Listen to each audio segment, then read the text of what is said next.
রাত প্রায় ২টা বাজে। এসব প্রথমবারের মতো ঘটছিল যখন আমি রাতের এই নিস্তব্ধতায় মামির সাথে তাদের বাড়িতে একা ছিলাম। সেই সময় বাড়িতে লাইট ছিল না, ঠান্ডার মৌসুম ছিল এবং চারদিকে ভয়ানক অন্ধকার ছেয়ে গিয়েছিল। এই অন্ধকারে মামির সুন্দর চেহারা আরও বেশি উজ্জ্বল দেখাচ্ছিল, আর মামি খুব গভীর ঘুমে ঘুমিয়েছিলেন। মামিকে এভাবে শান্তিতে ঘুমাতে দেখে আমার মনে এক ধরনের অনুভূতি তৈরি হল। লোকে বলে যখন রাত অন্ধকার হয় তখন মানুষ নিজের মনকে নিয়ন্ত্রণ করতে পারে না, এবং আমার সাথেও ঠিক এমনই কিছু ঘটছিল। সেই দিনই আমি প্রথমবারের মতো মামির একাকিত্ব কাটাতে সাহায্য করি। আমার নাম আলোক, আমার মামির নাম কোমল। আমার থেকে মাত্র ৮ বছরের বড় ছিলেন। আমার মামি অত্যন্ত সুন্দর এবং আকর্ষণীয় ছিলেন। মামা মামির বিয়ে হয়েছিল মাত্র ৩ মাস আগে। আমার মামা প্রায়শই বাইরে থাকতেন, আর তখন থেকেই মামি তাদের বাড়িতে একদম একা থাকতেন। ছোটখাটো বিষয়েও তিনি প্রায়শই চিন্তিত হয়ে পড়তেন, আর যখনই মামি আমাকে কল করতেন আমি সুযোগের সন্ধানে ছুটে যেতাম, কারণ আমার মামির কথা শোনা আর তার কাজের পর্যবেক্ষণ করা আমার ভালো লাগত। আজও যখন আমি স্কুল থেকে ফিরে দেখলাম যে মামি বাড়িতে এসেছেন এবং মামির চেহারা বেশ চিন্তিত দেখাচ্ছিল, আমি মামিকে জিজ্ঞাসা করলাম, কি হয়েছে মামি? তখন মামি চিন্তিত হয়ে বললেন, সকাল থেকে বাড়িতে লাইট নেই, কারণ সময় মতো লাইটের বিল জমা দেওয়া হয়নি, তাই লাইনে সংযোগ কেটে দেওয়া হয়েছে। কথা বলতে বলতে মামির চোখে একদম জল চলে এলো। আমি মামিকে জিজ্ঞাসা করলাম, আপনি লাইটের বিল জমা কেন করাননি?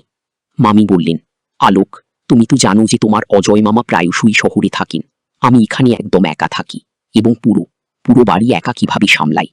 আমি লাইটের বিল কোথায় রেখে ভুলে গিয়েছি, তাই জমা দেওয়ার কথা মনে থাকেনি এবং লাইন কেটে দেওয়া হয়েছে। মামির কথা শুনে আমি মামিকে সান্ত্বনা দিলাম এবং বললাম, মামি, আপনি আমার সাথে চলুন, আমি আপনার লাইট বিল জমা দেওয়ার কোনো উপায় বের করে দেব, তাহলে আপনার বাড়িতে লাইটও চলে আসতে। এসব শুনে মামি খুব খুশি হয়ে গেলেন এবং আমি ক্ষুধার্ত তৃষ্ণার্ত অবস্থায় মামির সাথে বেরিয়ে পড়লাম। আমি কোনো না কোনোভাবে মামির লাইট বিল জমা করে দিলাম। এরপর ফেরার পথে মামি তাদের বাড়িতে নিয়ে গেলেন। রাত বেশ গভীর হয়ে যাচ্ছিল এবং চারদিকে অন্ধকার ছড়িয়ে পড়ছিল, আর তখনও লাইট আসেনি। যখন আমরা বাড়িতে ঢুকলাম তখন আমরা কিছুই দেখতে পাচ্ছিলাম না। আমি তাড়াতাড়ি আমার ফোনের ফ্ল্যাশ লাইট জ্বালালাম এবং অন্ধকারে হঠাৎই আমার নজর মামির দিকে পড়ল। তখনই আমার মনে একটি চিন্তা এলো। আমি মামিকে বললাম, আপনি বেডরুমে গিয়ে বসুন, আমি দেখি বিদ্যুতের জন্য কোনো ব্যবস্থা করতে পারি কিনা। মামি বললেন, আলোক, আমার অন্ধকারে খুব ভয় লাগে, তাই তো তোমাকে আমার সাথে নিয়ে এসেছি। মামির কথা শুনে আমি খুব স্নেহের সাথে মামির মাথায় হাত রাখলাম এবং বললাম, মামি, আপনি ভয় পাবেন না, এখন আপনি আপনার বাড়িতে একা নন।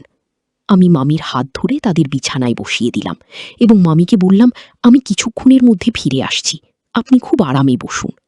আমি যখন রুম থেকে বেরোতে যাচ্ছিলাম তখন মামি অন্ধকারে ভয়ে আমার হাত একদম শক্ত করে ধরে ফেললেন আর হাউমাউ করে কাঁদতে লাগলেন। আমি মামিকে সান্ত্বনা দিলাম। কিছুক্ষণের মধ্যে মামি গভীর ঘুমে চলে গেছেন। মামি সাধারণত বাড়িতে শাড়ি আর হালকা ব্লাউজ পরে থাকে আর রাতে নাইটি পরে ঘুমায়, কিন্তু আজকে নাইটি পরেনি। নাইটি পরলে অনেক ভালো হতো। আজ হালকা সবুজ রঙের শাড়ি পরেছে। শাড়িতে ঘুমন্ত মামিকে দেখতে পরীর মতো লাগছিল। তাকে দেখে আমার অদ্ভুত অনুভূতি হচ্ছিল। আমি যত দ্রুত সম্ভব আমার উদ্দেশ্য সাধন করতে যাচ্ছিলাম। যেমন কথা তেমন কাজ। এই অন্ধকার ঘরেই সেদিন রাতে অনেক কাজ করেছি। মামি গভীর ঘুমে থাকায় টের পেলেন না কিছুই। আমার জন্য বেশ সুবিধাই হয়েছিল। বন্ধুরা, ইউটিউবের করা নিয়মের কারণে এইসব ঘটনা সরাসরি বলা যাচ্ছে না। তোমরা কমেন্টে দেওয়া লিঙ্ক থেকে আমার ওয়েবসাইট ভিজিট করো, সেখানে একদম খোলামেলা গল্প দেওয়া আছে। সকালে ঘুম ভাঙতেই আমি নিজেকে খুব ক্লান্ত অনুভব করছিলাম। দেখলাম কোমল মামি উঠে গেছেন আর খুব রেগে আমার দিকে তাকিয়ে আছেন। আমি জিজ্ঞেস করলাম, কি হয়েছে মামি? আপনি আমাকে এভাবে তির্যক দৃষ্টিতে কেন দেখছেন? এক মুহূর্তের জন্য আমার মনে হলো, মামি কি জানতে পেরেছেন যে আমি গতরাতে কি করেছি? মামি বললেন, অর্ধেক দিন চলে গেছে, আর আলোক, তুমি এখনো ঘুমোচ্ছ? তাড়াতাড়ি উঠো আর বাড়ি চলে যাও, দিদি তোমার জন্য চিন্তা করছেন। আমি মামির হাত ধরে আমার পাশে বসালাম। মামি বললেন, বেশি আদর দেখানোর দরকার নেই, আমি সব জানি। রাতে তুমি আমার বিছানায় কেন ঘুমিয়েছিলে? আলোক, তুমি আমার সাথে একদম ভালো করনি। আমার বাড়িতে আরও রুম আছে, তুমি চাইলে লবিতে ঘুমাতে পারতে। মামুর কথা শুনে আমি লজ্জায় মাথা নিচু করে ফেললাম। মনে হলো মাম শুধু এতটুকুই জানেন। আমি তার কথা উপেক্ষা করে স্নান করতে চলে গেলাম। একটু পর যখন বাড়ি ফিরলাম, মা খুব রেগে বসেছিলেন।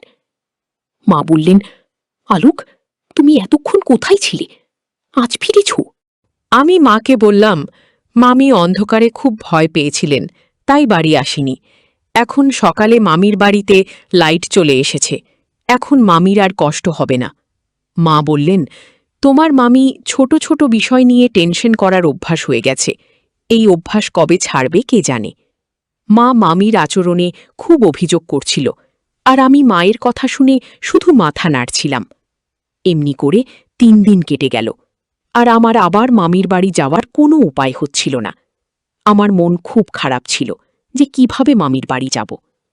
3 দিন পর যখন আমি বন্ধুদের বাড়ি থেকে ফিরছিলাম, দেখলাম মা চিকেন বানাচ্ছেন। আমি ইচ্ছে করে মায়ের সামনে বললাম, মামি চিকেন খেতে খুব পছন্দ করে। এ কথা শুনে তারও একটু দয়া হলো যে মামি তো চিকেনের দেওয়া না।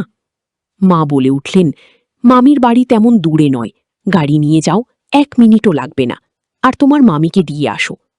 আমি আমার সুযোগের সন্ধানে ছিলাম। ইচ্ছে করে একটু অনিচ্ছা দেখিয়ে বললাম, ঠিক আছে মা, আমি মামিকে চিকেন দিয়ে আসি। মা তাড়াতাড়ি টিফিন প্যাক করে দিলেন। আমার মন খুশিতে ভরে গেল।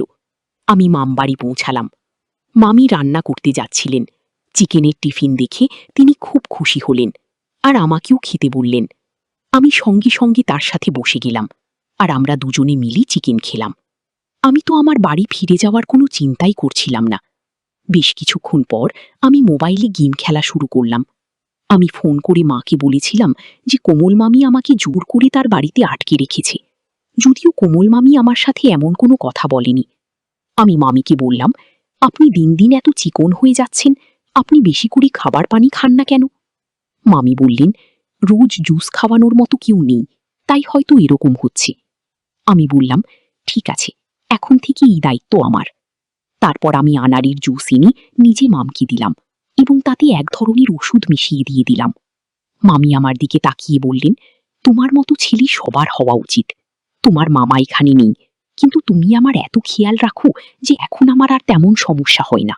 হলি আমি বসে বসে ভাবতাম, তোমার মামা ছাড়া আমার সময় কিভাবে কাটবে। মামির কথা শুনে আমি হালকা করে হেসে দিলাম। মামি কি জানতেন যে আমার এই সাহায্যের পিছনে কি উদ্দেশ্য লুকিয়ে আছে? আমি তো সবসময় সুযোগের খোঁজে থাকতাম। মামি সেই জুস খাওয়ার পর খুব গভীর ঘুমিয়ে পড়লেন। গত রাতের মতো আজকেও একটি কাজ করলাম। পরের দিনও আমি সকালে অনেক দেরি করে উঠলাম। যখন উঠলাম, মামিও আমার সাথে উঠে পড়লেন আর বললেন, তুমি রাতে আমার বাড়িতে কাটিয়েছ, তোমার মা খুব চিন্তিত হবেন। আমি বললাম, না মামি, আমি মাকে ফোন করে বলেছি, তাদের কোনো টেনশন নেই, মা নিশ্চিন্তে বাড়িতে আছেন। দুপুরের দিকে প্রায় 1টার সময় আমি বাড়ি ফিরে এলাম। মা আমাকে বললেন, তোমার পড়াশোনায়ও একটু মন দাও, না হলে তুমি তোমার মামির চাকর হয়ে যাবে, আর তোমার পুরো জীবন নষ্ট হয়ে যাবে। আমি মাকে বললাম, মা, আপনি কি ধরনের কথা বলছেন? সে আপনার ভাইয়ের স্ত্রী, একা বাড়িতে থাকেন। যদি আমরা মামির কিছু কাজে লাগতে পারি, তাতে কি ক্ষতি?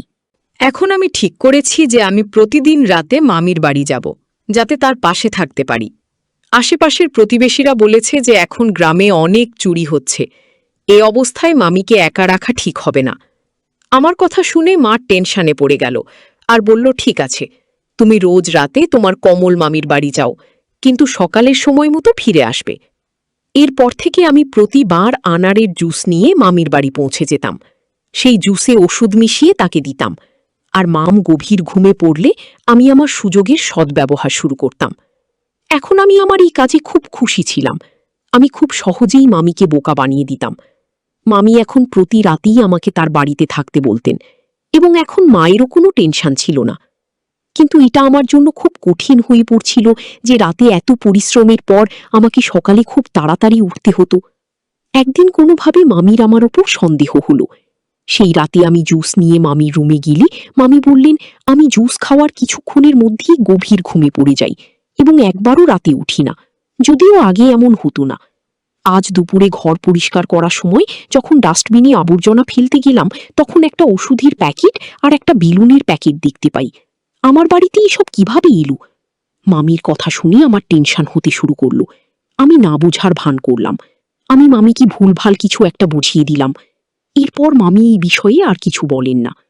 বরাবরের মতো মামি আনারসের জুসের গ্লাস শেষ করে ফেললেন এবং আমার সাথে কথা বলতে শুরু করলেন। আমি মনে মনে খুশি হলাম। কিছুক্ষণ পর মামি আবার ঘুমিয়ে পড়লেন এবং আমি আমার কাজে মগ্ন হয়ে গেলাম। এসব করতে আমার প্রচুর আনন্দ লাগছিল। আমি কখনো ভাবিনি যে এত সহজে সব পেয়ে যাব। তিনি কখনো আমার উপর সন্দেহ করেননি, আর বুঝতেও পারিনি যে আমার উদ্দেশ্য কি।